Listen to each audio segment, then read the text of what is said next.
Hi കൂട്ടുകാരെ, ഇന്ന് നിങ്ങളുമായി പങ്കിടുന്നത് ഒരു സുപ്രധാന രോഗത്തെക്കുറിച്ചാണ്.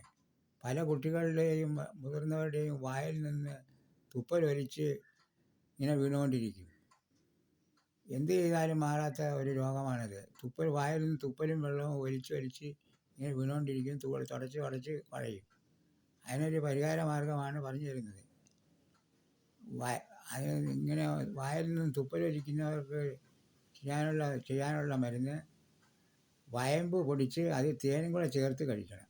എന്നിട്ടല്ലേ ഇത് തുപ്പലൊലിപ്പങ്ങ് മാറും. വയമ്പ് പൊടിച്ച് അത് തേനും കൂടെ കലർത്തി മിക്സ് ചെയ്ത് അങ്ങ് കഴിച്ചാൽ മതി.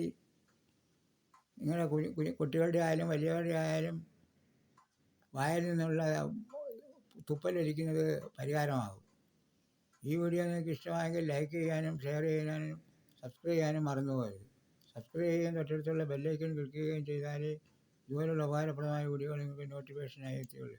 ഇനി ഒരു ഗാനം കേൾക്കാം. സ്തുതി മനമേ നിത്യവും ജീവനാഥനേശുവേ, ഇതുപോൽ സ്വജീവൻ തന്നൊരാത്മ സ്നേഹിതൻ വേറാരി. എൻ്റെ ദൈവം മഹത്വത്തിൽ ആർദ്രവാനായിരിക്കും. സാധു ജ്ഞാനീശോനിതൻ പേശിപ്പാൻ ഏതും കാര്യമില്ലെന്നെൻ്റെ ചൊല്ലുന്നു. വൈഷമ്യമുള്ളേതുകുന്നു കരകേറി നടകൊള്ളും രക്ഷകനൻ കാലുകൾ കൂവേഗമായി തീർന്നൻ പാതയിൽ ഞാൻ മാനിനെ പോലോടി.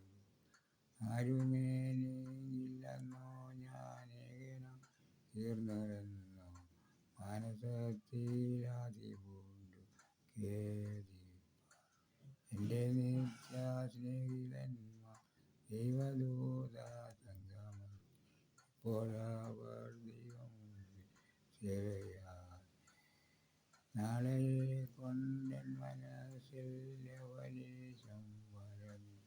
ഓരോ നാളും ദൈവമെന്നെ പോറ്റി. കാക്കകളെ വിചാരിപ്പിൻ, വിതയില്ല കൊയ്ത്തുമില്ല. ദൈവമാവയ്ക്കായി വേണ്ടതെല്ലാം നൽകുന്നു. ദുഃഖിതനായി ഓടിപ്പോയി ഞാൻ അരിഭൂവിൽ കിടന്നാൽ എന്നെ ഓർത്തു ദൈവദൂതൻ വന്നിടും. ഏറ്റം സ്നേഹചൂടോമായി വന്നിടും. ഗാനം കേട്ടല്ലേ? ഈ വീഡിയോ ഇഷ്ടമായെങ്കിൽ ലൈക്ക് ചെയ്യാനും ഷെയർ ചെയ്യാനും സബ്സ്ക്രൈബ് ചെയ്യാനും മറന്നുപോയി. എല്ലാവർക്കും നന്ദി, നമസ്കാരം.